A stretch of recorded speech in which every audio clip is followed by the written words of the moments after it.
pretexto para hablar de cine.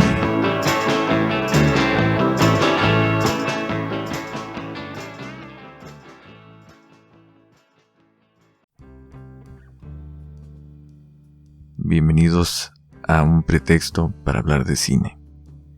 Este es un podcast en el que hablaré de algunas películas y series de mi elección.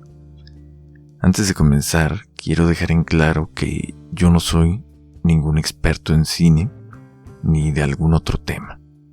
Solo soy un simple aficionado al arte que quiere compartir su punto de vista respecto al género cinematográfico. Así que ustedes disculparán si me equivoco en las descripciones de los aspectos técnicos. Yo no tengo entrenamiento alguno de cinematografía. Así que si alguien conoce mucho más de cine, es un erudito en el tema y está indignado por algún error que pudiera llegar a cometer, pues los invito a que hagan su propio contenido, me envían el link y yo con mucho gusto me suscribo. Y tal vez se preguntarán si alguna vez alguien llega a ver este podcast, ¿por qué hago esto? Pues en primer lugar porque quiero, porque puedo, con todo lo que eso conlleva, y porque al ver cada ridiculez que se sube a YouTube o en otras redes sociales diversas, como por ejemplo los unboxing, los gameplays, la gente que se graba comiendo, el ASMR, que es la gente que susurra al micrófono, y hasta tutoriales de cómo dormir y de cualquier tontería que se les pueda ocurrir. Tomando en cuenta todo esto, creo que yo puedo subir algo que tenga un poquito más de contenido. La película de la que hablaré el día de hoy, con la que inauguro este podcast, es Pulp Fiction.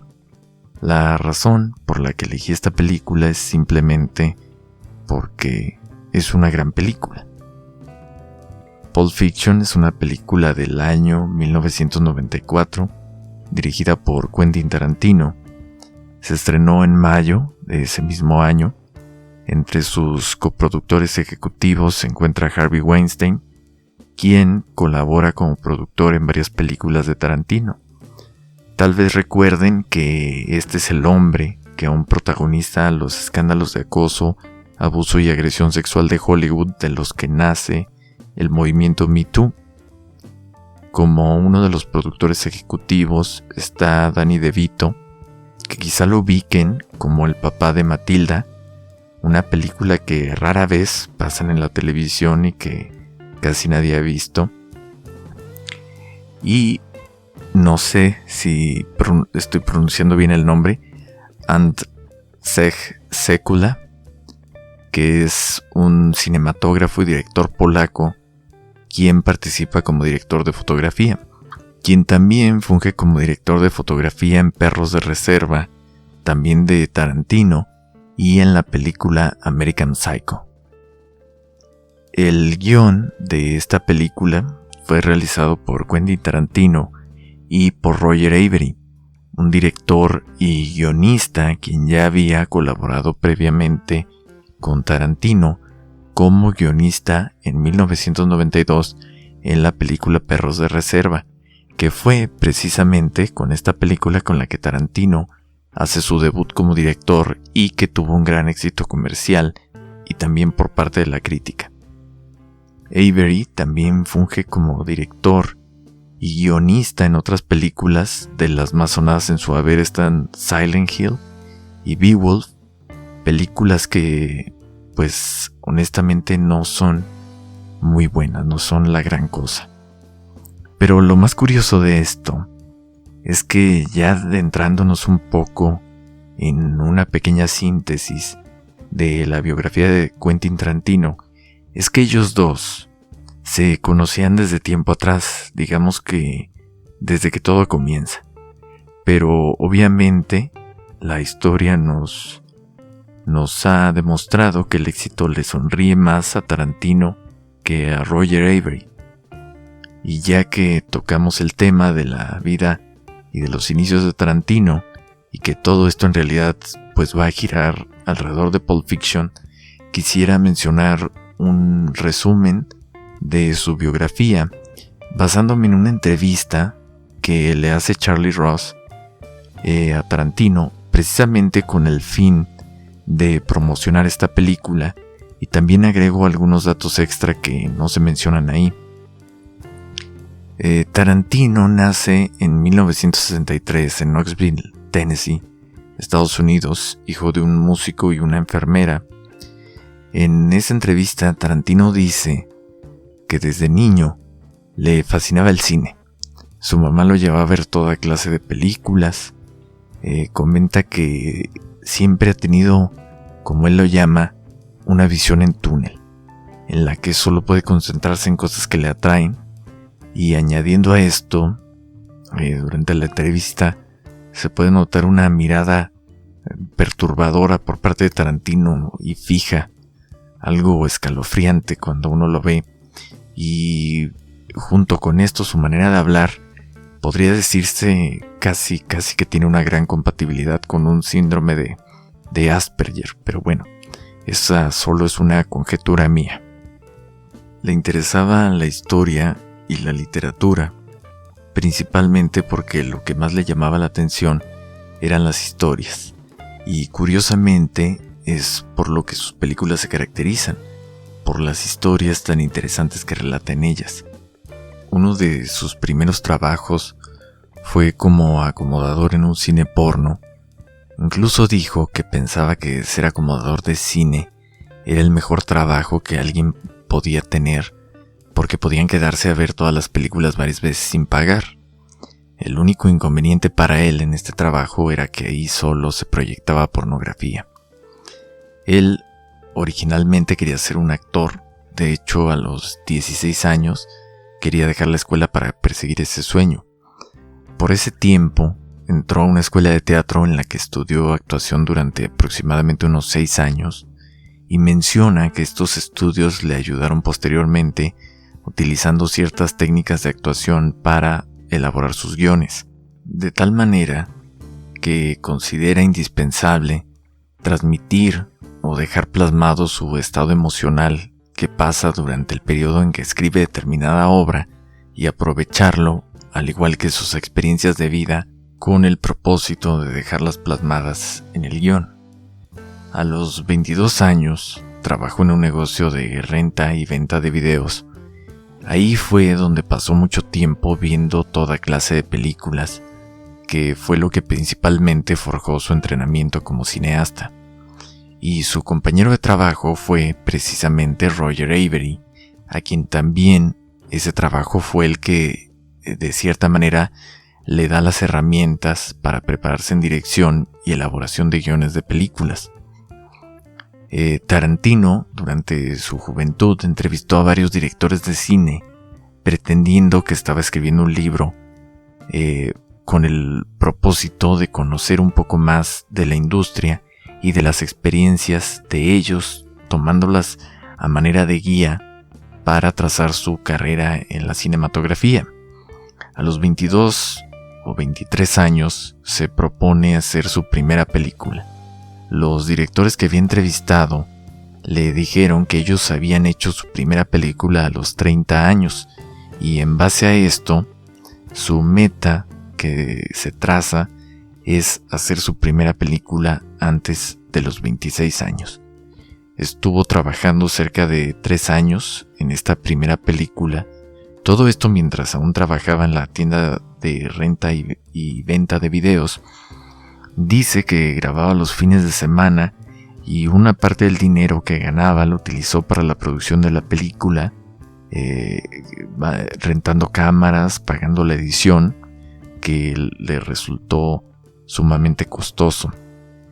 Finalmente, cuando termina esta película, que originalmente iba a ser un cortometraje y termina extendiéndose hasta resultar en un largometraje, admite que no estuvo nada decente, por así decirlo, que se veía que era un trabajo muy aficionado, pero que ya en ese entonces se podía identificar esa marca que caracteriza a sus películas.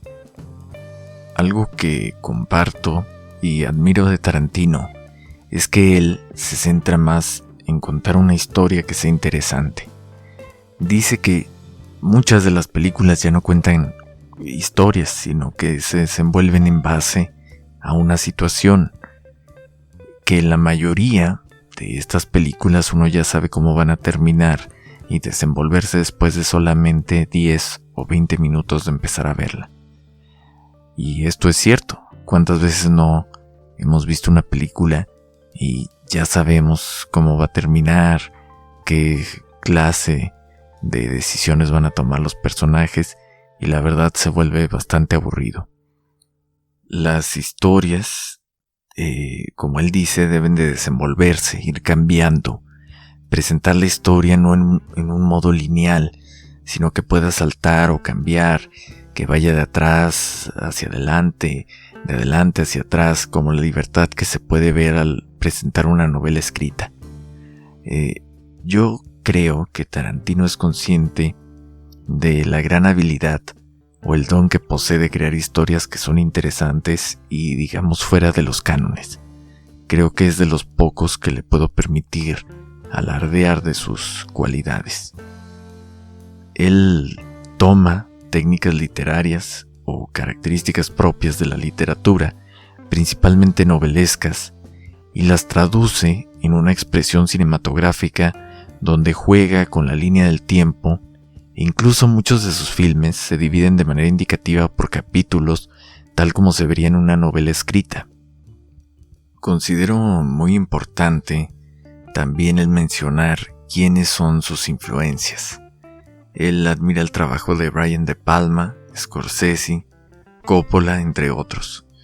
Interesándose en la carrera de estos directores y de otros, analizando principalmente su evolución a través del tiempo, la evolución de su trabajo y particularmente encontrando el momento exacto en el que su trabajo decae. Esto a percepción de Tarantino, obviamente, que para él es cuando pierden su éxito comercial y también de la crítica, y cree que a varios directores les pasa esto justo después de realizar una película muy personal, que aparte de ser un fracaso comercial, pasa desapercibida para los críticos.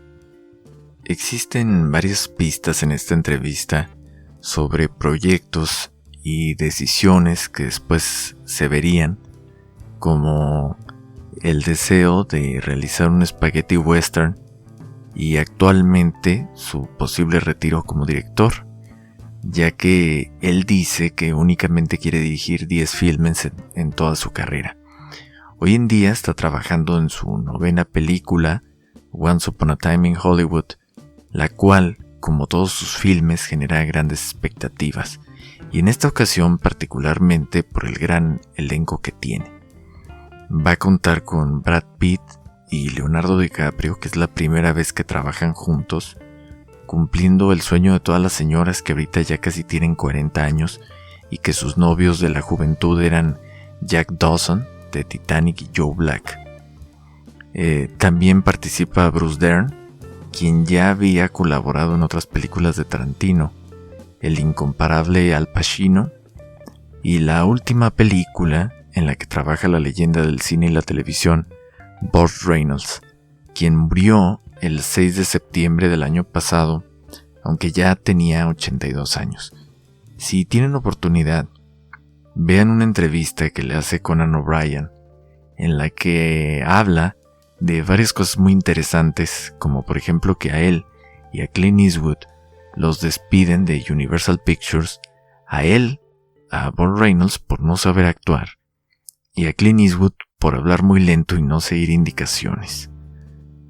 Yo creo que el tiempo les dio la razón a ellos dos, y yo no sé cómo quedó Universal Pictures en este asunto.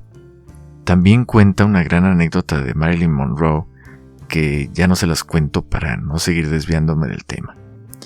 Entonces regresemos a lo de Tarantino, acerca de su retiro, que él dice: yo creo que Tarantino tiene miedo de que su siguiente película sea un fracaso, y que esto marque el inicio del declive de su carrera, así como también que eso pueda significar perder la esencia que hacen a sus películas únicas. Creo que tiene miedo de acabar con una película que sea como la de los directores que él menciona. Un fracaso comercial, un fracaso en taquilla, y también que la crítica no la tome en cuenta.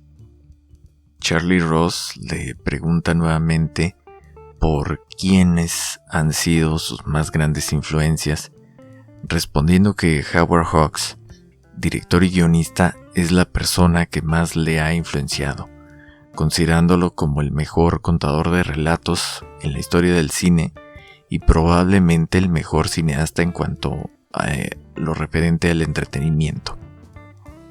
Bueno, ahora sí vamos a hablar específicamente ya de la película como tal.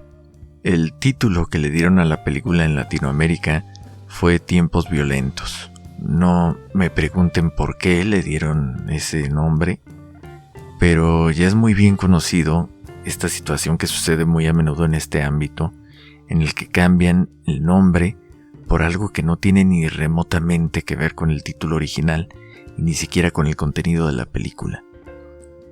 Entre algunos de sus principales galardones están la Palma de Oro, que es el máximo galardón del Festival de Cine de Cannes. Gana el Oscar y Globo de Oro a Mejor Guión Original para Quentin Tarantino y Roger Avary. 2 premios BAFTA, uno para Samuel L. Jackson como Mejor Actor de Reparto y otro a Mejor Guión Original. Y siempre cuando hablo de los premios y particularmente de los Academy Awards, me gusta poner en perspectiva la situación de los nominados y de los ganadores. En 1994, que fue la entrega número 67, a Mejor Película ese año estuvieron nominadas Pulp Fiction, 4 bodas y un funeral, que honestamente no sé por qué, Quiz Show, que no la he visto, The Shawshank Redemption, una gran película, y la que resultó ganadora y que sinceramente muy bien merecido, Forrest Gump. También en la edición del 10º aniversario de 100 películas 100 años del American Film Institute del 2007, que es la última versión actualizada de esta lista, colocan a Pulp Fiction en el puesto número 94 de las 100 mejores películas de todos los tiempos. Y en el 2013 es elegida para su preservación en el Registro Nacional de Cine de la Biblioteca Nacional del Congreso de Estados Unidos.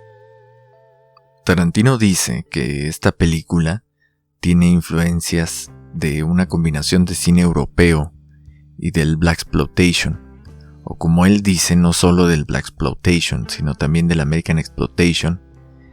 Y para que se entienda un poco esto, el Blaxploitation es un género cinematográfico que inicia como un movimiento en Estados Unidos en la década de los 70s, en la que sus protagonistas y música es interpretada por afroamericanos, a manera, creo yo, o la interpretación que yo le doy a este movimiento es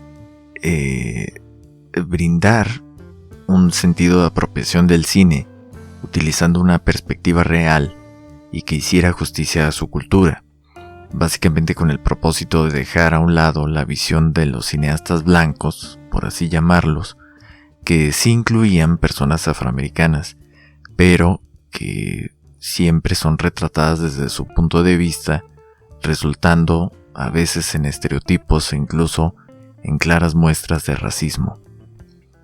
Y el exploitation, en general, hablando de cine, se centra en presentar temas con el propósito de causar controversia o tocar temas que no son moralmente aceptables o a manera de crítica social. Un ejemplo de ellos es el gore, pero existen muchos otros. Esta película la vi por primera vez hace aproximadamente unos 8 o 9 años y en esta ocasión, para hacer esta reseña, la volví a ver.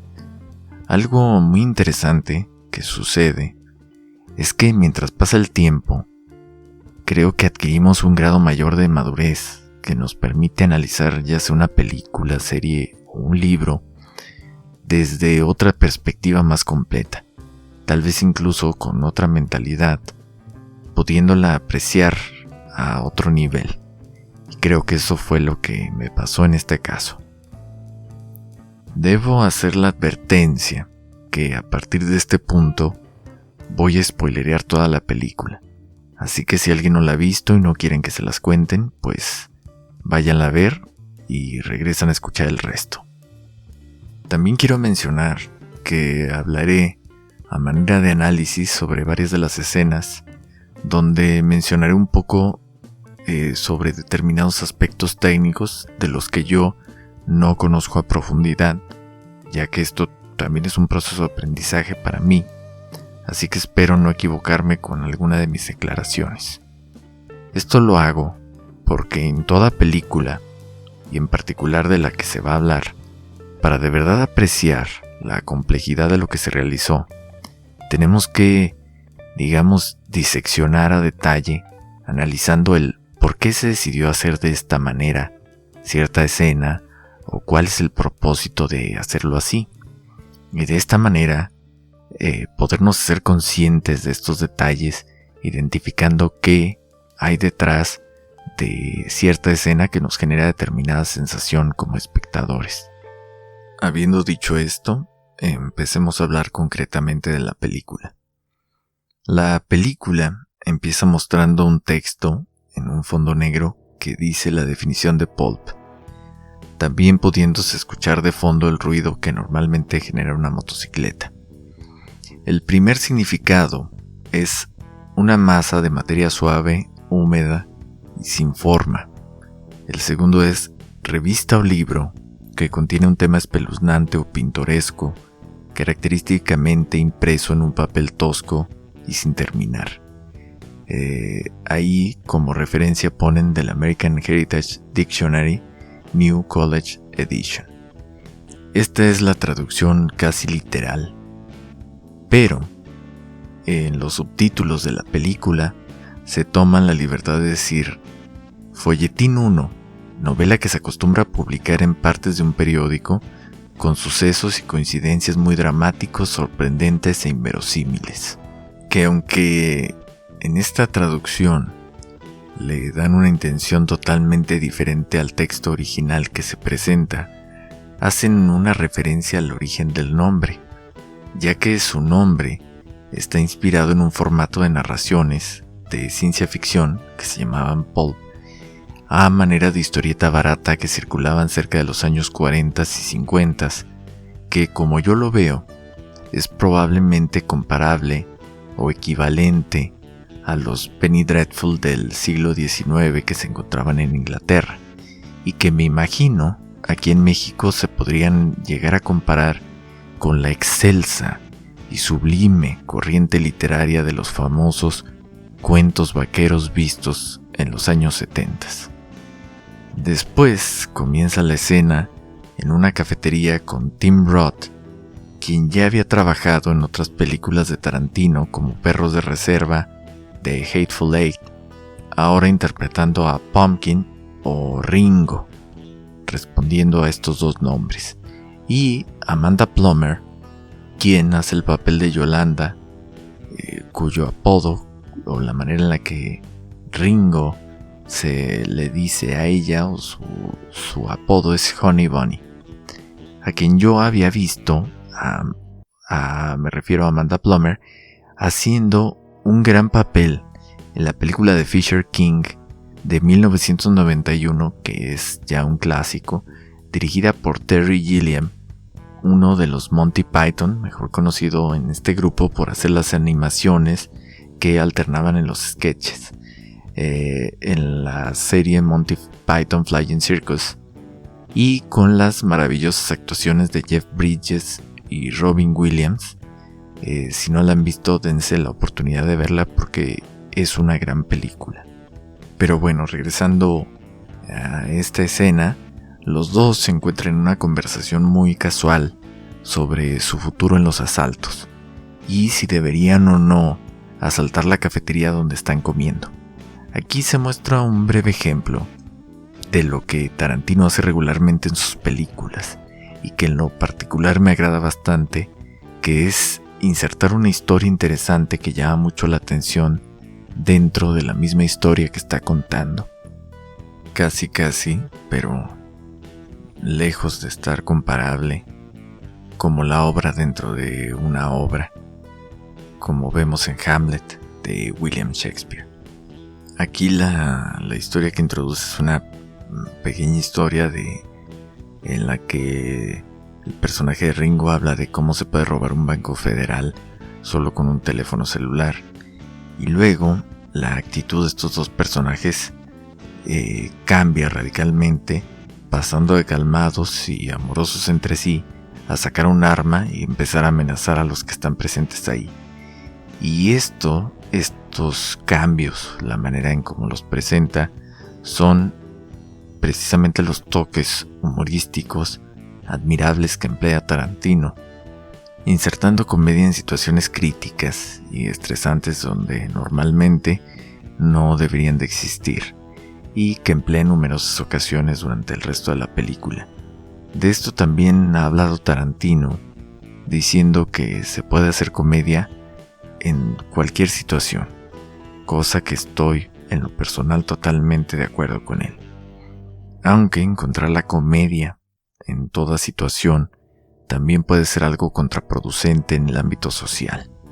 Por eso yo ya no voy a funerales, porque la cosa se puede tornar bastante violenta hacia mí. En esta escena se muestra un plano contra plano, que el plano contra plano básicamente muestra el contexto del escenario donde se desarrollan las acciones y a los personajes interactuando entre ellos, mostrando encuadres, que los encuadres son básicamente lo que podemos ver en la cámara, o más bien lo que capta la cámara y nosotros vemos, ya sea en la pantalla, ya sea en la pantalla de cine o en la pantalla de donde estén reproduciendo la película, y se ven encuadres de algunos primeros planos. El primer plano, en caso de una persona, toma de los hombros hacia arriba, tomando el rostro de la persona. Entonces, viéndose estos primeros planos entre Honey Bunny y Ringo, utilizando una angulación con un plano escorzo, el cual se caracteriza porque el sujeto que está hablando se toma en un ángulo de 45 grados y el otro se sitúa digamos frente a la cámara, y nosotros vemos el plano posterior de esta persona. Esto es muy común cuando están conversando y alternan. Mientras uno habla, se apunta la cámara hacia él en el ángulo que les digo, y cuando el otro habla, cambian, poniendo el primero que está hablando de espaldas a la cámara. También se muestra un primer plano al rostro de la mesera mientras sirve el café, que este tipo de encuadre es cuando se toma, digamos, un acercamiento de una parte del cuerpo del personaje. En este caso se presenta el rostro únicamente, sin mostrar el pelo, por ejemplo, o debajo del mentón. Y al final se muestra un cuadro americano cuando se levantan para amenazar con las pistolas. El plano americano es aquel que se toma de la cabeza hasta las rodillas, y el nombre de plano americano proviene de los western, en el que se tomaba o se utilizaba este encuadre para mostrar cuando sujetaban las armas los vaqueros. Luego pasan a los títulos introductorios mientras se escucha la canción de Miss Earlow de Dick Dale and Hazel Tones, que muchos la recordarán porque fue utilizada por The Black Eyed Peas para el sencillo Pump It. Y luego se escucha ese ruido alternante que se puede notar cuando uno sintoniza una estación de radio, y empiezan a reproducir Jungle Boogie de Kool and the Gang. Y entra la famosa escena del auto con John Travolta interpretando a Vincent Vega, que considero importante hacer notar algunos detalles que hacen conexiones con otras películas del universo de Tarantino. Michael Madsen, quien aparece en varios films de Tarantino como Kill Bill Volumen 1 y 2 y The Hateful Eight, en Perros de Reserva, él interpreta a Mr. Blonde, un personaje muy interesante, bastante psicópata, y ahí se revela que su nombre es Vic Vega. Entonces se piensa que este es el hermano de Vincent Vega.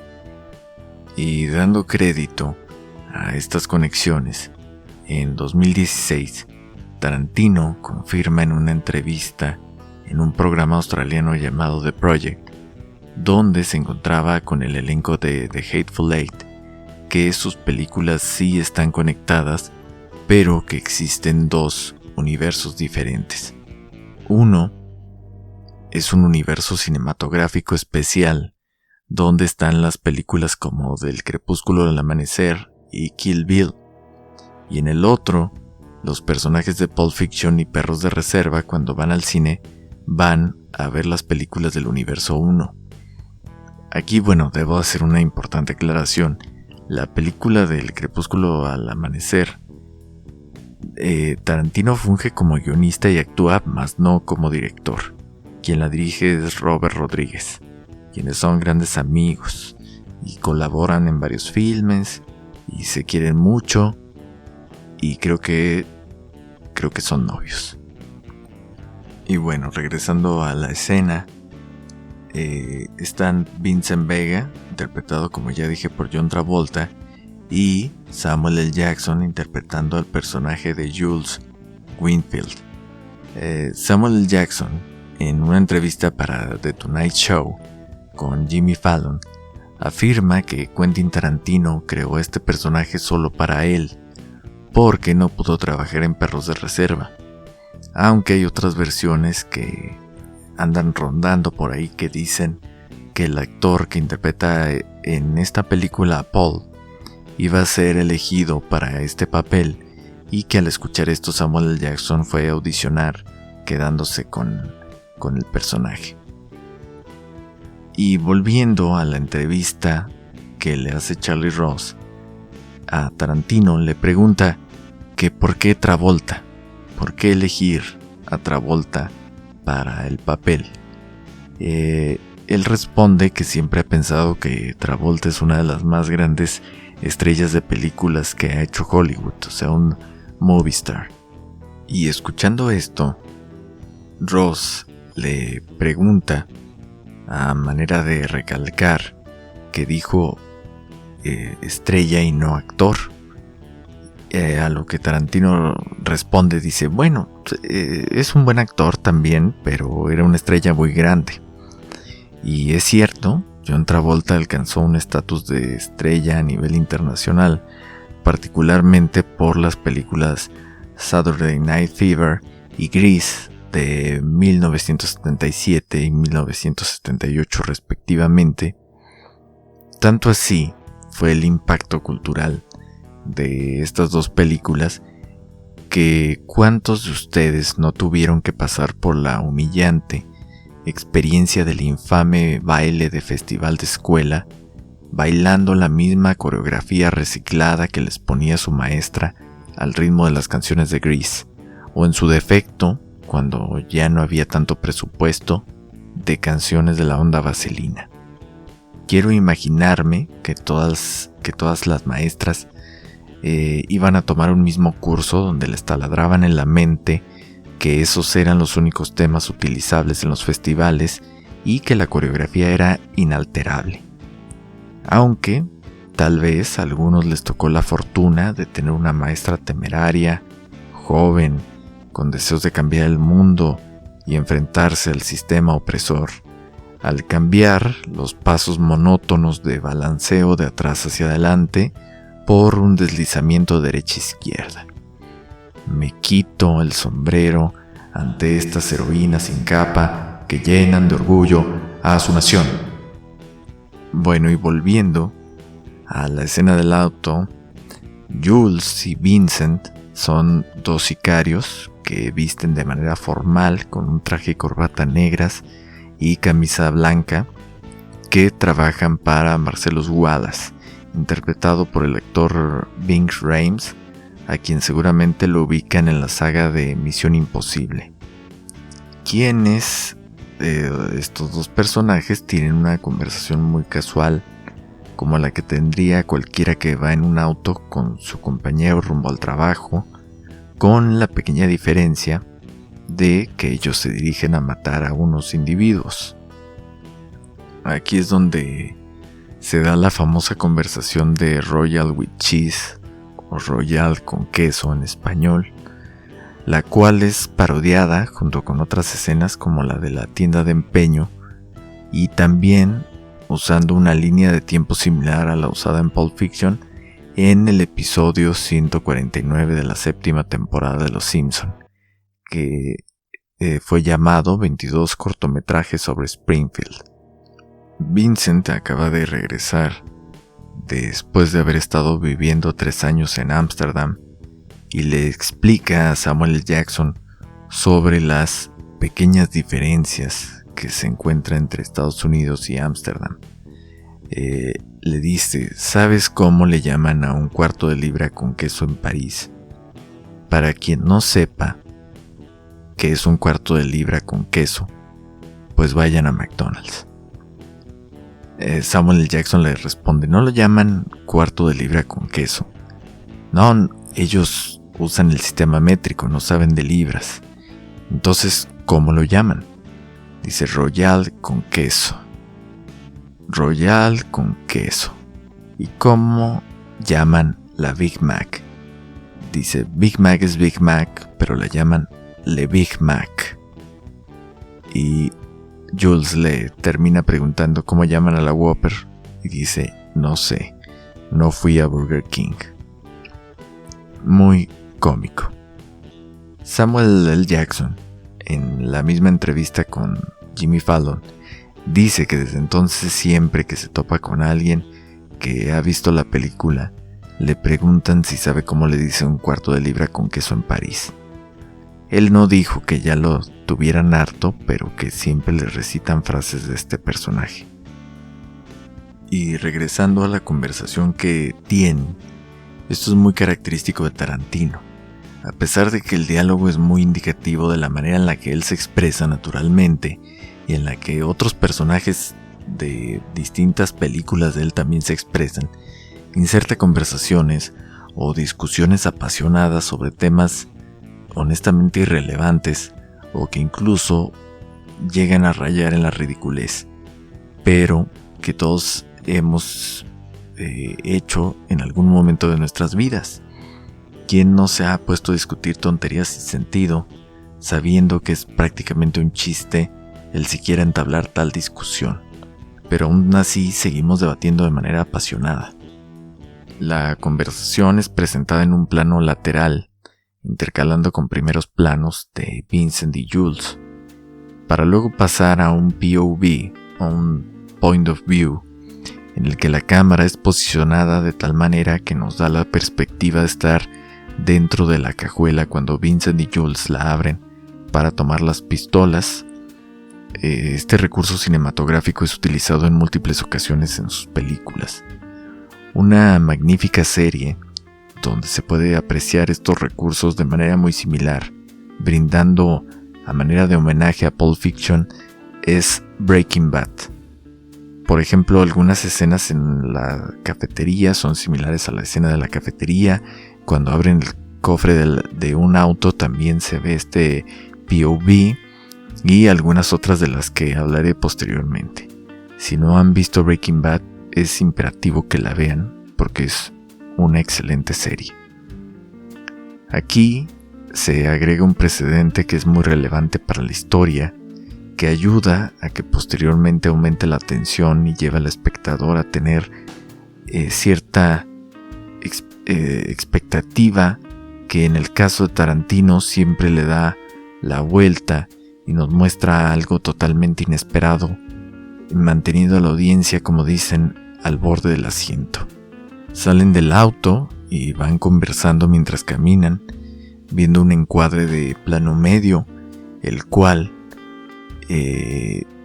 toma desde la cabeza hasta la cintura, ese es el plano medio, y una pan descriptiva, que es panorámica descriptiva, hasta llegar a la puerta. Este es un movimiento panorámico de la cámara que nos introduce en un nuevo escenario de la película, mientras pues siguen a los personajes.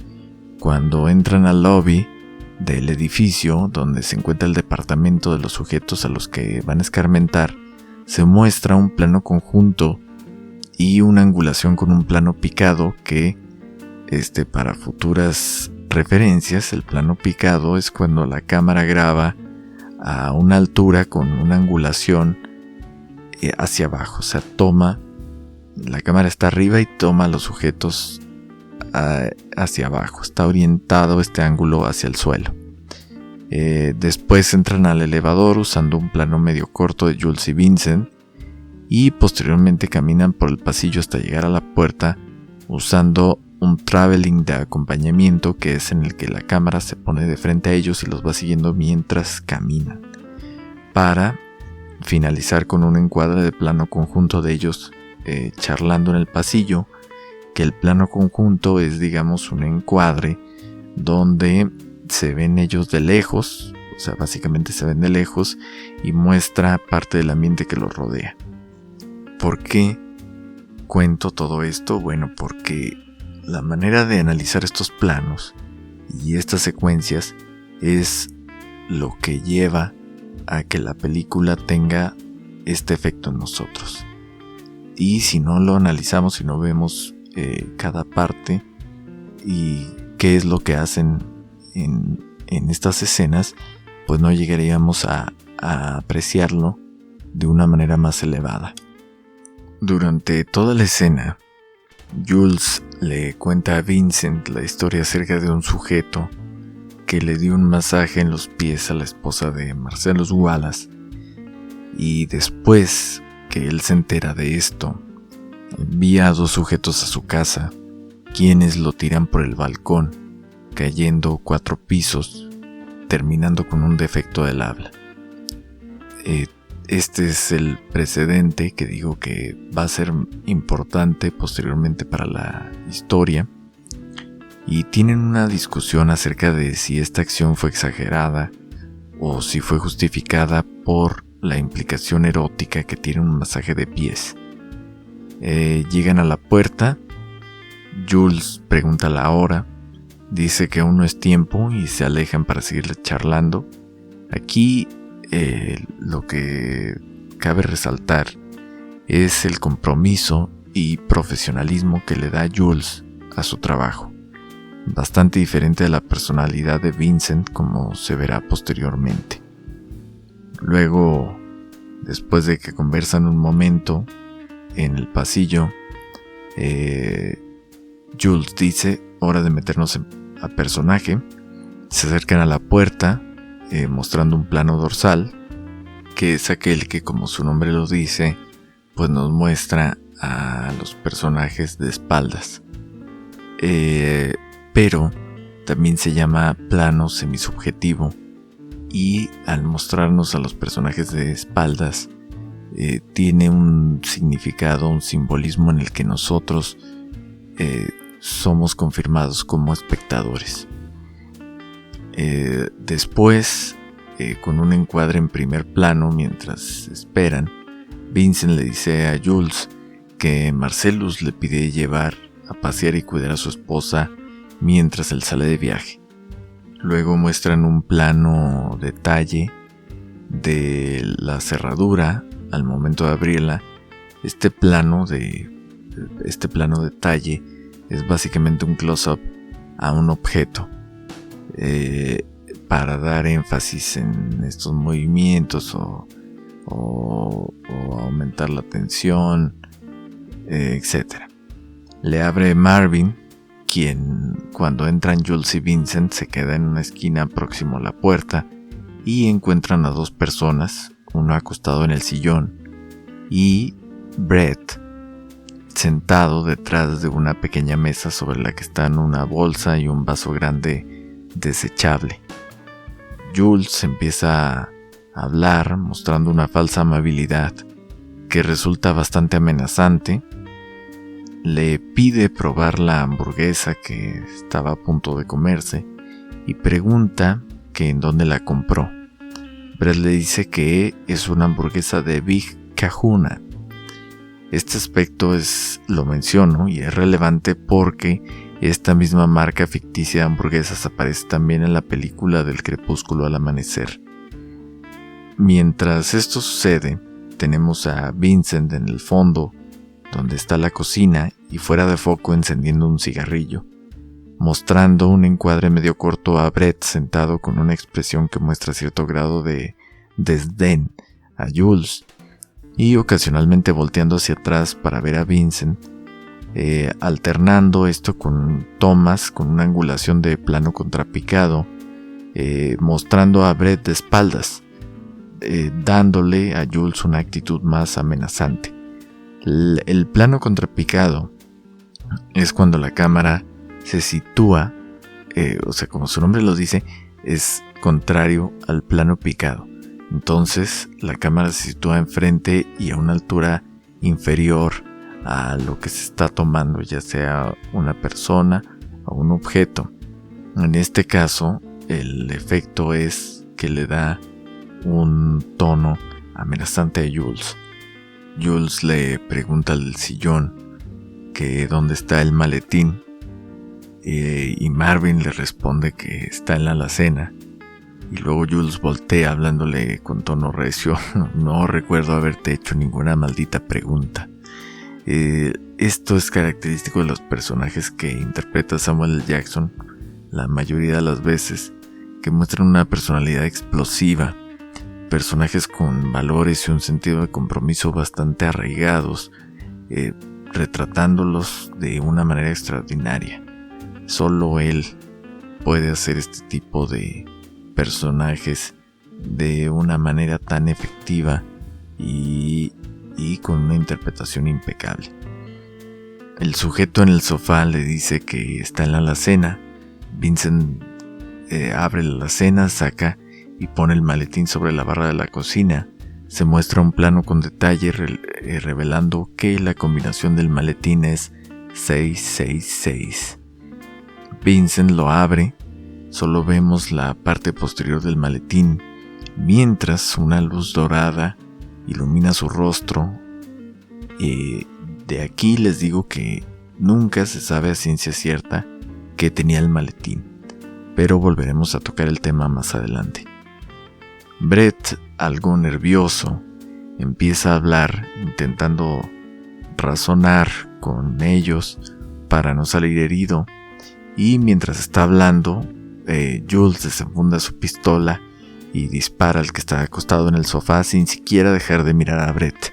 Y luego le dice: ay, perdón, te distraje, por favor, continúa. Jules continúa con su hostilidad y hay un momento donde Brett empieza a decir what, todo nervioso. Y Jules le dice: say what again, I dare you, I double dare you, motherfucker. Y de hecho hay una escena en Rush Hour 3 donde el personaje de Chris Tucker le dice casi lo mismo a un taxista francés, pero lo reta a volver a hablar mal de la NBA y obviamente omite la mala palabra. Jules le dispara a Brett en el hombro derecho y posteriormente empieza su famoso monólogo donde le pregunta: ¿tú lees la Biblia? Porque me sé de memoria un pasaje que va bastante bien con la ocasión. Ezequiel 25:17. Si ustedes revisan la Biblia en el Antiguo Testamento, Ezequiel 25 versículo 17 cambia mucho respecto a lo que dice Jules. Por si van a su clase de catecismo, por favor, no vayan a recitar el pasaje como lo muestran en la película, por favor, porque les van a dar unos reglazos. Bueno, dice el pasaje, y cuando termina con la frase "y ustedes sabrán que mi nombre es el Señor cuando desate mi venganza sobre ustedes", Jules y Vincent disparan en múltiples ocasiones a Brett. Hay un capítulo de House MD donde hacen una parodia de esta escena. Es el capítulo 13 de la 7ª temporada. Bueno, cortan esta secuencia y ponen un fondo negro con el título Vincent Vega y la esposa de Marcellus Wallace.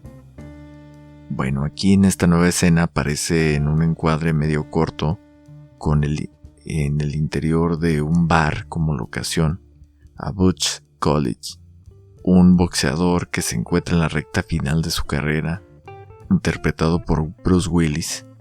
Las luces en esta escena brindan un tono rojizo, contrastando con sombras medianamente intensas.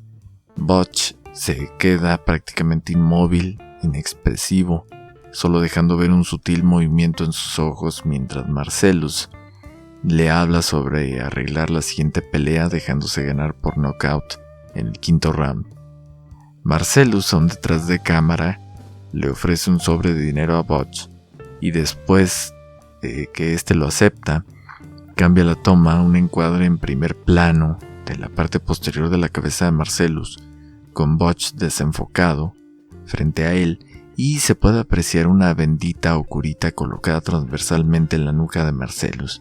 Obviamente esto da un efecto de misterio, de intimidación a Marcellus, el solo hecho de ver la parte posterior de su cabeza y su voz grave y amenazante con la que se dirige a Butch.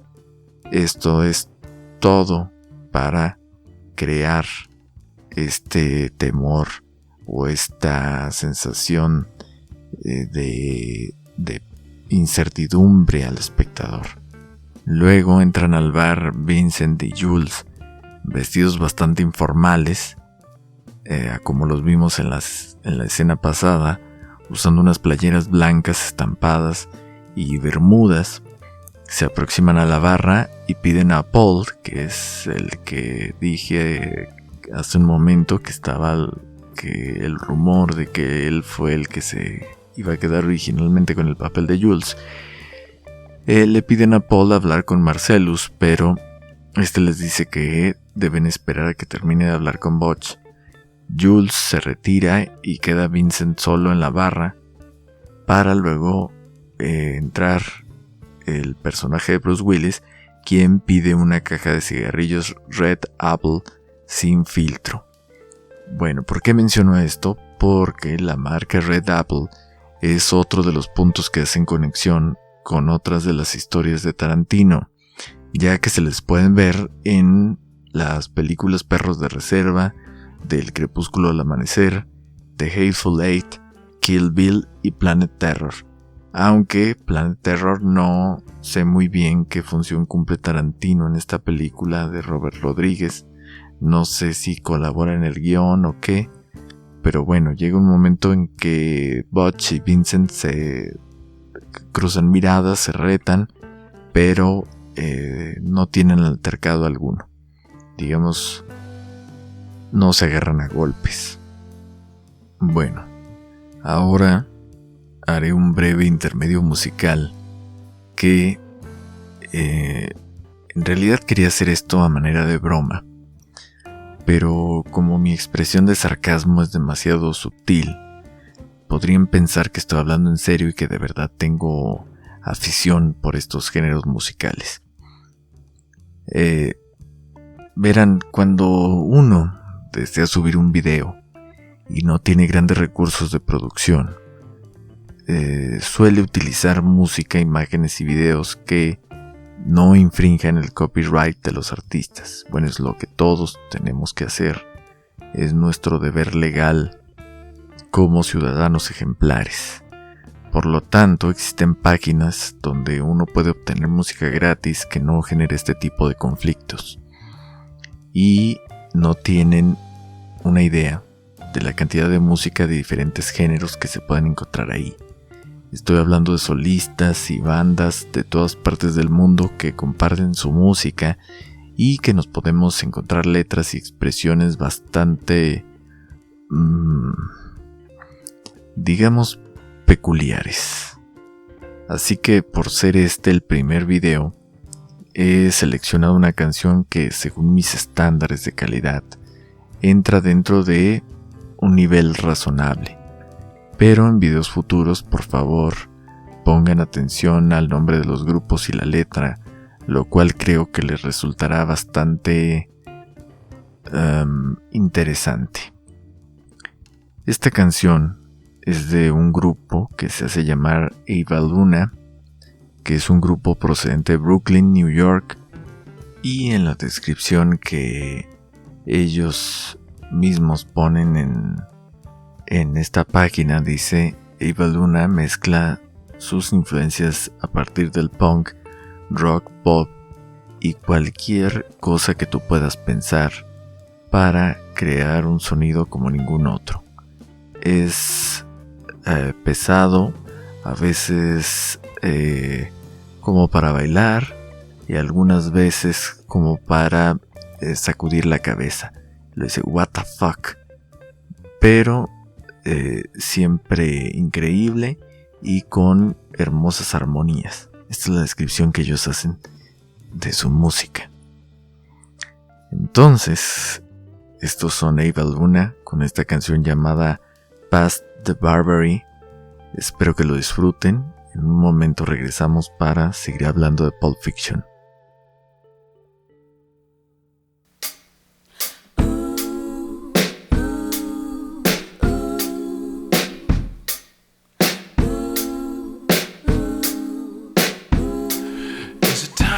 Disintegrate. Is it time to celebrate? Ooh, help me think of what to say. Will I die before I dance? Is this science or is it romance?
And I know you've got money, so don't be afraid to waste it.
Bueno, ya regresamos y vamos a continuar donde nos quedamos.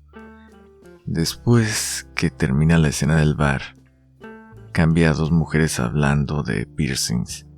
Una sin perforaciones en la cara llamada Trudy, interpretada por Brona Gallagher, una actriz irlandesa a quien recuerdo haber visto como la adivina en la película de Guy Ritchie de 2009, Sherlock Holmes. Y la otra mujer es Jodie, interpretada por Rosanna Arquette, una mujer joven poseedora de múltiples perforaciones en el rostro, quien es la esposa de Lance, el dealer de Vincent, personaje interpretado por Eric Stoltz. Vincent va a la habitación de Lance, donde se observan 3 bolsas con heroína colocadas sobre la cama. La primera la llama Panda, que es de México, la segunda Beiba y la tercera Choco de las Montañas Harz de Alemania. Las 2 primeras cuestan $300 el gramo, la tercera $500 el gramo, a la que se refiere como Mad Men. Vincent compra 3 gramos de esa última. Mientras Lance le prepara el producto para dárselo a Vincent, le pregunta ¿y qué piensas de Trudy? Dice, no tiene novio, quisiera salir con ella, drogarse juntos. Y Vincent le dice, ¿cuál es Trudy? ¿La que tiene toda esa mierda en la cara? Dice, no, esa es Jodie, esa es mi esposa. Y los dos terminan riéndose. Qué manera de regarla. Yo, que soy un experto en cometer ese tipo de indiscreciones, puedo asegurarles que no siempre termina en risas. A veces termina en demandas y en intentos de asesinato. Si lo sabré yo. Luego, Vincent le pregunta a Lance que si lo deja drogarse en su casa, y Lance le dice que sí, que no hay problema, que su casa es la de él, que claro que puede drogarse, que con toda confianza, pásale. Y le entrega, digamos, un kit de heroína en un plano en detalle, alternando con un primer plano el rostro de Vincent, manejando ya super high de noche. Aquí también hay un par de datos curiosos. O sea, pasan la escena del kit de heroína y pasan al otro donde está manejando Vincent, para que se entienda. Aquí también hay un par de datos curiosos. Vincent, mientras está a punto de drogarse, dice que alguien le rayó su auto. El auto que maneja es un Chevy Malibu rojo de 1964, el cual se ve en escenas posteriores. Hay teorías de que la persona que rayó su coche con una llave fue Butch, después del altercado del bar. Y el segundo dato curioso es que este automóvil que sale en la película pertenecía a Quentin Tarantino, y poco tiempo después de grabar la película le fue robado a su casa, y para no hacerles el cuento largo, no fue hasta casi 20 años después, en 2013, que la policía lo recupera y se lo regresa. Se muestra un plano en detalle cuando conecta la aguja a la jeringa, una transición de fundido encadenado, que se muestran 2 escenas o secuencias fundidas para dar una imagen de simultaneidad. Cuando prende el encendedor, o sea, la jeringa, la transición de fundido, luego se ve que prende el encendedor, luego otra cuando calienta la cuchara con la heroína, seguida de un encuadre de plano conjunto en el auto, con plano dorsal viendo la silueta de Vincent manejando con un horizonte no realista a manera de proyección, como se veía en las películas antiguas, que si recuerdan se ve el auto y luego se ve la proyección de la calle manejando, que si ustedes ven algunas películas, que yo recuerdo una, la de A Toda Máquina, con Pedro Infante y Luis Aguilar, en la que van ellos en sus motos y la proyección de la calle de atrás está toda desfasada, que hasta ellos voltean a la derecha y la calle se va para la izquierda. Y Tarantino hace esto a manera de homenaje a las películas antiguas. Entonces luego otro plano en detalle de la aguja siendo insertada en el antebrazo de Vincent, la sangre entrando a la jeringa mientras retrae el émbolo mostrando un pincelado rojo a la solución de heroína ahí contenida. Después empujé el émbolo lentamente inyectando la droga, alternando de nuevo al primer plano con el rostro de Vincent manejando, mostrándolo en instantes en completa penumbra y luego iluminado en otro momento por las luces provenientes de los postes de luz por donde va transitando. Una transición de fundido a negro y luego la entrada principal que da a la puerta de la casa de Marcellus. En la majestuosa serie Breaking Bad muestran una secuencia similar cuando Jesse Pinkman, personaje interpretado por Aaron Paul, se inyecta heroína en su casa junto con su novia. Vincent se aproxima a la puerta de ventanal donde ve pegada una nota la cual dice: «Hola Vincent, me estoy vistiendo, la puerta está abierta, entra y prepárate una bebida, Mia». Vincent entra al departamento y aquí lo que me gusta en particular de esta escena son los contrastes que se pueden observar. El piso, los muebles del departamento son blancos, los ventanales negros porque obviamente es de noche, el cabello y el traje de Vincent negros con su camisa blanca. En la escena en donde Mia, interpretada por Uma Thurman, está observando a Vincent en el cuarto de pantallas por donde ve el circuito cerrado de cámaras, el marco de los televisores es negro, el panel de control es blanco, el cabello de Mia negro como el de Vincent, una camisa blanca y después vemos que usa un pantalón negro. Todos estos contrastes brindan una estética maravillosa. Se ve un plano en detalle de los labios rojos de Mia hablando al micrófono y la escena que se muestra a continuación es de donde sacaron el famoso meme GIF de Vincent Vega volteando algo desorientado por no entender de dónde le están hablando y observando. Mia le indica dónde está el bar para que se prepare un trago, mientras se hace un plano en detalle de la botella y el vaso mientras lo sirve. Se alterna con otro plano igual del espejo sobre el cual Mia prepara de manera muy meticulosa la línea de cocaína que se dispone a inhalar. Un primer plano con un ángulo de perfil de Vincent tomando el trago, luego un plano cenital, o como le llaman a veces el ojo o mirada de Dios, que es básicamente tomando en un ángulo de 90 grados perpendicular al suelo para ver cuando Mia inhala la línea. Aquí se aprecia otro juego de contrastes, el dorado con sombras del marco de un cuadro que está sobre la chimenea en la sala, la chimenea de marco blanco como las paredes y el interior con un difuminado de dorado con negro, el bar en un extremo de la escena también con tonos dorados y sombras. Luego una secuencia que se ve muy frecuentemente en los films de Tarantino, en el que usa un primer plano como encuadre con un traveling de seguimiento de los pies descalzos de Mia mientras se aproxima a la sala. Esto de hacer tomas de los pies y lo de la historia de los pies, del masaje de pies, aparece en varias ocasiones en los films de Tarantino. Hay teorías que circulan que esto es debido a que tiene un fetichismo, pero nada está confirmado hasta el momento. Luego, ya en el auto de Vincent, con un plano medio corto doble de ellos sentados en el auto, se estacionan afuera del club Jack Rabbit Slims, en el que también el efecto del color rojo del auto con las luces de neón reflejadas en el parabrisas frontal y la apariencia dicromática de ellos pues muestra un agradable contraste. Vincent se muestra renuente a entrar y dice algo como: vamos por un filete.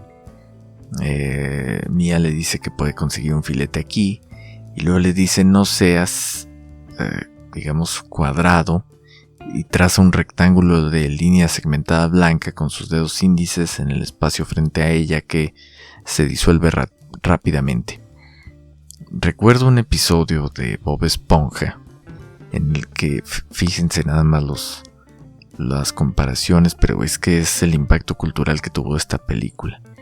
En este episodio de Bob Esponja hay un momento en el que Don Cangrejo, que quiere cortejar a la señora Puff, que tal vez recuerden, dice: no hablamos de esto, Bob Esponja, hablamos de esto, mientras traza un rectángulo y luego un círculo segmentado refiriéndose a las curvas de la señora Puff.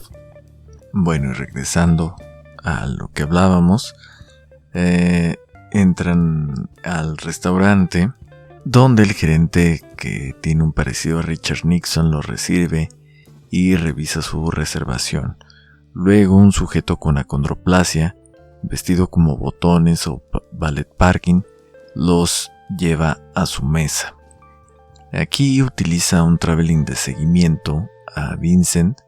El traveling de seguimiento quiere decir cuando la cámara sigue al personaje justo detrás de él, descubriendo el entorno al mismo tiempo que también lo hace el personaje, combinado con un movimiento en grúas de la cámara para mostrar el restaurante y familiarizarnos con el lugar. Que el movimiento en grúas, como su nombre lo dice, es que la cámara está sobre una grúa, la cual mueven a su voluntad según lo que se desee filmar. Entonces llegan a la mesa, que en realidad es el armazón de un auto antiguo, acondicionado en su interior como mesa de cafetería, y todos estos coches se encuentran alrededor del escenario de ubicación central. Se realiza un plano contra plano de ellos mientras charlan, se puede apreciar un ligero coqueteo entre ambos, un intercambio de miradas sugerentes, que debo de admitir que cuando vi por primera vez esta película, pensé que el conflicto principal sería sobre un amorío entre Vincent y Mia, dado el precedente del masaje de los pies. Y esto es lo emocionante de los filmes de Tarantino, que nunca se imagina uno la situación en la que va a terminar. Un camarero apodado Buddy Holly se acerca a tomar la orden. Este dato tiende a pasar desapercibido, pero este pequeño papel es interpretado por Steve Buscemi, quien colabora previamente con Tarantino en Perros de Reserva, interpretando a Mr. Pink. Hay un momento en la escena en que se vuelven a ver los famosos cigarrillos Red Apple, y Vincent le comenta a Mia que escuchó que ella había participado en un programa piloto para televisión y le pide que le diga de qué se trata. Entonces ella describe la trama diciendo que era un programa sobre un grupo de mujeres que son agentes secretos llamado Fox Force 5, en donde participan una rubia, Somerset O'Neill, que es la líder, la japonesa, que es maestra en Kung Fu, la afroamericana, que es experta en demoliciones, la francesa, cuya especialidad es el sexo, ella, que es Raven McCoy, cuya especialidad son los cuchillos. Este argumento es muy parecido al presentado en la película Kill Bill, donde la protagonista es Uma Thurman. Si la han llegado a ver, pues notarán estas similitudes. Después de esto se quedan en un silencio por un momento, y mientras veía la película estaba pensando qué audaz por parte de Tarantino dejar estos silencios en el que leemos entre líneas, por así decirlo, las probables intenciones de los personajes, basándonos en las miradas y ciertas expresiones sutiles que llevan a cabo. Y justo después de estar armando esto en mi mente, Mia le habla a Vincent de los silencios incómodos, que fue casi como si rompieran la cuarta pared, adivinándome el pensamiento al ver los personajes comentando de lo que estaba yo imaginándome.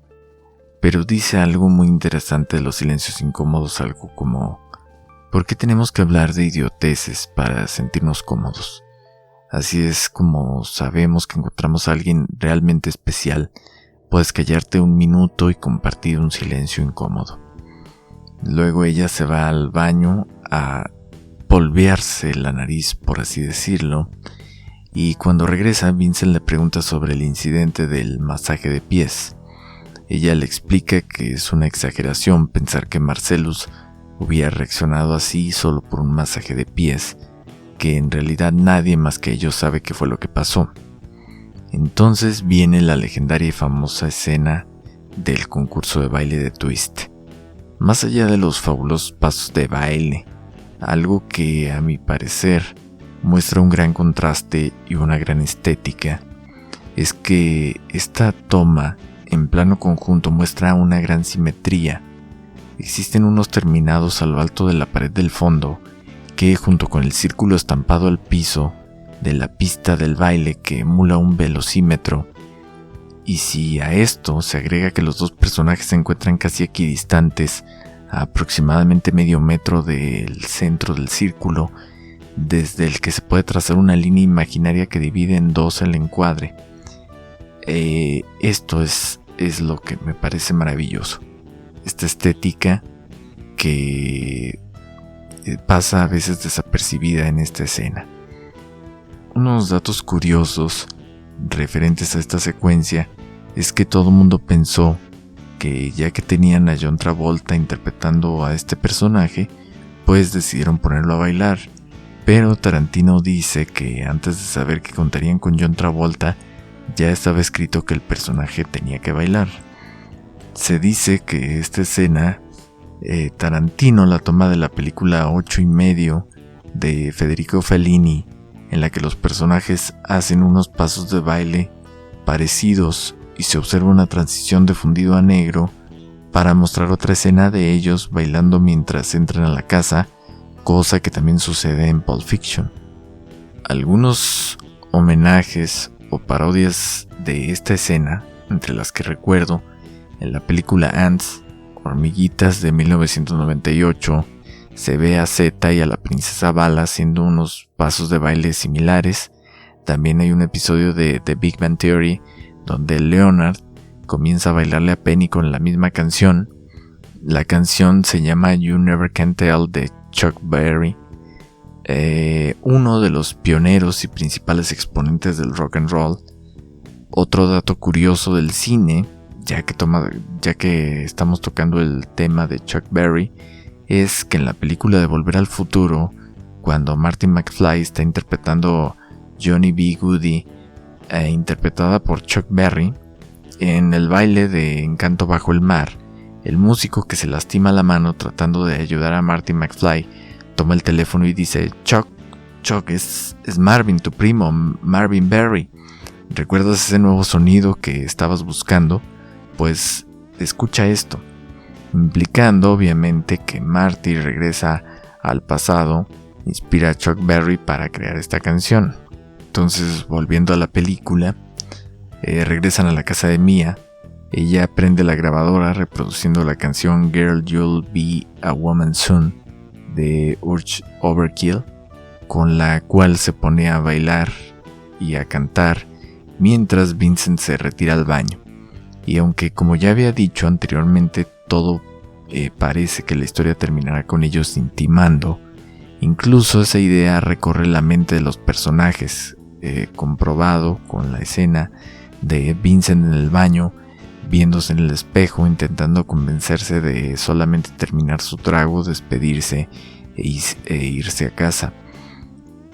Mia encuentra la bolsa de heroína en la bolsa de la gabardina de Vincent, la cual obviamente inhala, provocándose una sobredosis. Vincent regresa del baño y la encuentra en muy mal estado, donde es la primera vez que escuchamos a Vincent alterado, ya que en un principio no vemos su expresión porque solo muestran un plano primerísimo del rostro de Uma Thurman, con la mirada desviada hacia arriba y el vómito escurriéndose por la comisura bucal. Vincent la sube al coche y mientras va manejando saca su celular de esos que tenían antenita y le marca a Lance, su dealer, quien se encuentra viendo la televisión mientras come un cereal llamado Fruit Brute, que en la vida real ese cereal fue descontinuado en 1982, o sea que ya no existía para 1994 cuando se filmó la película, y que también se puede observar en el departamento de Mr. Orange en la película Perros de Reserva. Con el propósito de aumentar la tensión y también ya tomando todo en conjunto, se detecta un toque humorístico. Lance toma un largo e irracional lapso de tiempo para atender la llamada, en la que Vincent le explica la situación diciendo que la va a llevar a su casa. Lance se niega y cuelga, y justo cuando cuelga el teléfono, Vincent estrella su auto a un costado de la entrada de la casa de Lance. de la que éste sale y se niega a recibirlos, pero el personaje de John Travolta lo amenaza con decirle a Marcellus que no quiso ayudar a su esposa que está a punto de morir. Ya adentro colocan a Mia en el suelo. Lance envía a su esposa por la jeringa con adrenalina que está en su refrigerador. Luego se retira a su habitación para buscar su libro de medicina porque no sabe cómo proceder. Y su esposa le pregunta: ¿qué estás buscando? Le dice: no sé, un libro. Y le vuelve a preguntar gritando: ¿qué estás buscando? Un libro negro. Dice: jamás lo he visto. Dice: créeme, lo tengo. ¿Por qué no está con la inyección?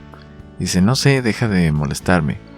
Y siguen gritándose, y eso me recordó a una escena de Los Increíbles, la película de Pixar del 2004, cuando Frozono, a quien por cierto Samuel L. Jackson presta su voz, cuando le dice a su esposa: ¿dónde está mi super traje? Teniendo una discusión similar, aunque menos agresiva, con su esposa, así que, ¿coincidencia? No lo creo. Regresan a la sala, abren la camisa de Mia, pero ninguno de los dos sabe cómo aplicar la inyección de adrenalina, y después de una discusión sobre quién la va a aplicar, en la que se determina que será Vincent quien la aplique, luego marca con un plumón rojo el sitio donde va a encajar la aguja. Y ya en el análisis de esta escena, aquí alternan con una angulación de plano contrapicado, con un encuadre de plano conjunto, teniendo a Mia en el suelo, donde vemos la parte superior de su cabeza, Vincent a su lado izquierdo, Lance a su lado derecho y Jodie al fondo, con unos planos en detalle de cuando sacan la aguja, cuando cargan con la adrenalina, la marca del plumón sobre la piel de Mia, otras con angulación en plano picado donde colocan a Mia en el centro de la toma y solo se ven las manos de Vincent a la derecha y las de Lance a la izquierda. Y ya poniéndose firmes deciden hacerlo a la cuenta de 3, y mientras realizan la cuenta regresiva alternan con tomas de planos en detalle con un zoom lento del rostro de Mia, la aguja, el rostro de Vincent, del punto rojo sobre la piel de Mia, un primer plano de Jodie sonriendo encontrando divertida la situación, y luego un primerísimo primer plano de Mia al momento de reanimarse haciendo una inhalación violenta. Se reposiciona de inmediato sentándose en el suelo a pie del sillón con la jeringa aún insertada en el pecho y donde estuvo Jodie acostada todo este tiempo.